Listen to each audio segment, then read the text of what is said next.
Assalamualaikum warahmatullahi wabarakatuh. Perkenalkan, nama saya Amanda Syafitra AM dari kelas 28B. Nah, pada video kali ini saya akan membahas sedikit mengenai evaluasi pembelajaran.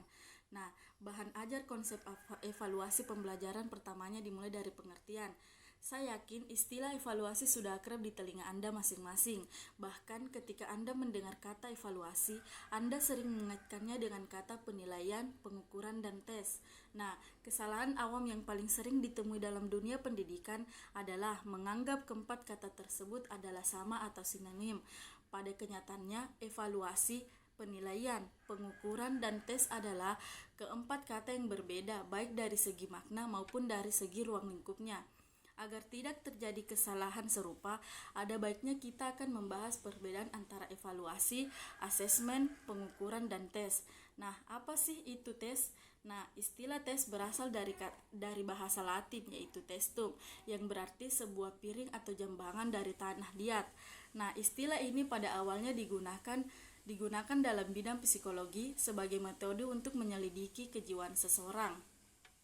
Tes didefinisikan sebagai tugas atau serangkaian tugas yang dipergunakan untuk memperoleh pengamatan-pengamatan sistematis yang dianggap mewakili ciri atau atribut pendidikan atau psikologis.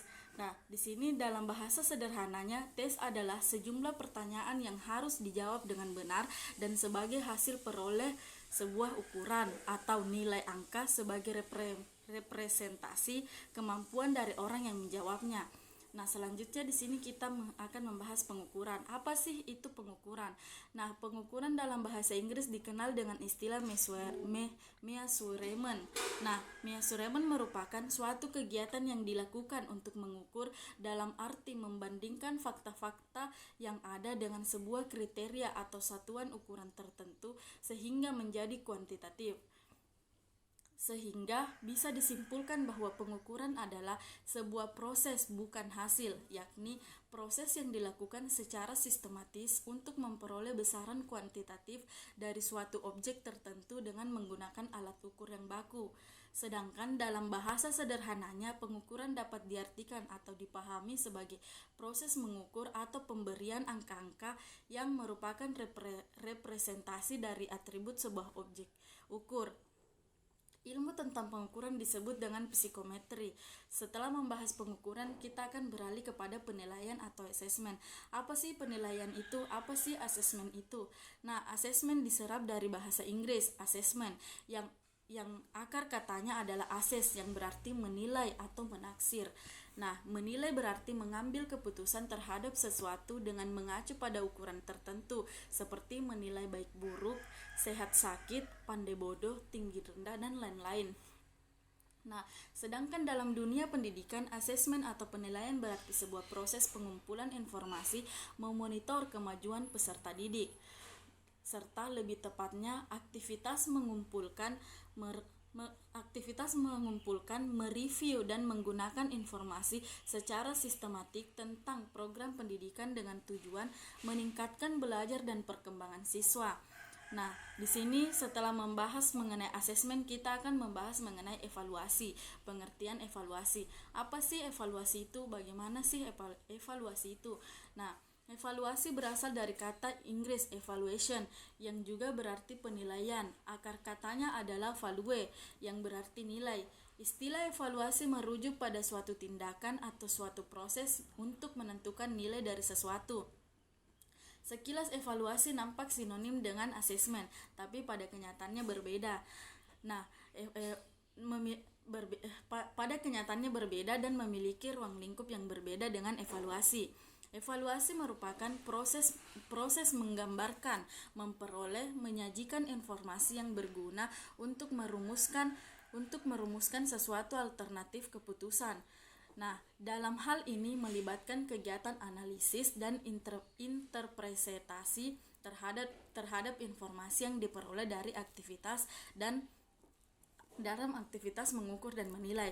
Nah, setelah membahas pengertian dari keempat tersebut, di sini kita akan beralih kepada tujuan umum evaluasi.